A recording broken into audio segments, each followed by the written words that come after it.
ఈరోజు మహాభారతంలోని 8వ అధ్యాయం. శ్రీకృష్ణుడు తాతగారైన సూర యాదవ కుటుంబానికి చెందిన వాళ్ళు.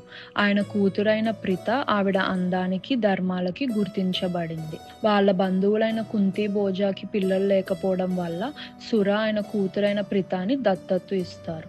అప్పుడు ఆవిడ పేరు ప్రిత నుంచి కుంతికి మారుతుంది. కుంతీదేవి చిన్నగా ఉన్నప్పుడే వాళ్ళ నాన్నగారి ఇంట్లో దుర్వాస మహర్షి 1 సంవత్సరం పాటు అతిథిగా ఉండేవాళ్ళు. అప్పుడు ఆ సంవత్సరం పాటు కుంతీదేవి ఆయన్ని చాలా జాగ్రత్తగా సహనంతో భక్తితో చూసుకునేది. దానికి ఆయన సంతోషించి కుంతీదేవికి ఒక దివ్యమైన మంత్రం ఇస్తారు. ఆ మంత్రాన్ని చెప్తా ఉంటే అప్పుడు దేవుడు ప్రత్యక్షమయ్యి ఆవిడికి ఒక కొడుకుని ఇస్తారు అని చెప్తారన్నమాట. అది ఆయన ఎందుకు ఇస్తారంటే రాబోయే రోజుల్లో ఆవిడికి జరగబోయే దురదృష్టం గురించి తెలుసుకొని ఇస్తారు. కుంతీదేవి అసహనంతో యవ్వనంలోనే అసలు ఇది పనిచేస్తుందా లేదా అని తెలుసుకుందామని ఆ మంత్రాన్ని జపిస్తూ ఉంటది సూర్య భగవాన్ని తలుచుకొని.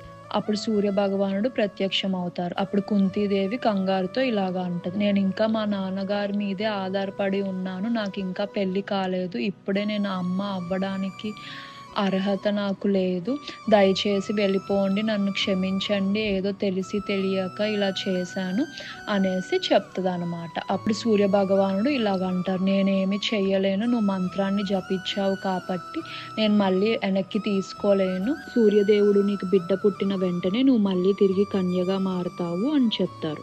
సూర్యదేవుడి దయ వల్ల కుంతీదేవికి వెంటనే ఒక బిడ్డ పుడతారు. ఆయనే కర్ణ సూర్యదేవుడు తేజస్సుతో అందంగా కవచకుండలతో పుట్టాడు. కుంతీదేవికి మళ్ళీ తిరిగి ఆవిడ కన్యత్వం తిరిగి వచ్చేస్తుంది. కుంతీదేవికి బిడ్డని ఏం చేయాలో అర్థం కాదు. ఒక డబ్బాలో పెట్టి నీళ్ళల్లో వదిలేస్తారు. ఒక పిల్లలు లేని రథసారథి ఏంటి ఏదో డబ్బా నీళ్ళల్లో వస్తుంది అని చూస్తారు. అప్పుడు ఆశ్చర్యకరంగా దాంట్లో ఒక అందమైన బిడ్డ ఉంటాడు.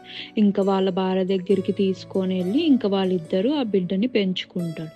అలా కర్ణ సూర్యుడికి పుట్టిన రథసారథి కొడుకుగా మారుతాడు. నేళ్లు గడిచినాక కుంతి భోజ వాళ్ళ కూతురైన కుంతికి స్వయంవరాన్ని పెడతారు. చాలా ప్రదేశాల నుంచి యువరాజులు వస్తారు. అప్పుడు కుంతీదేవి యువరాజు అయిన పాండురాజుకి ఎవరైతే భరత కుటుంబానికి చెందిన వారిలో ఆయనకి దండ వేస్తారు. అలా వాళ్ళిద్దరికి పెళ్ళయి హస్తినాపురానికి వెళ్తారు. ఈ రోజు అధ్యాయం గురించి మీరు ఏమనుకున్నారో కమెంట్ సెక్షన్లో తెలియపరచండి. రేపటి అధ్యాయంలో మళ్ళీ కలుసుకుందాం.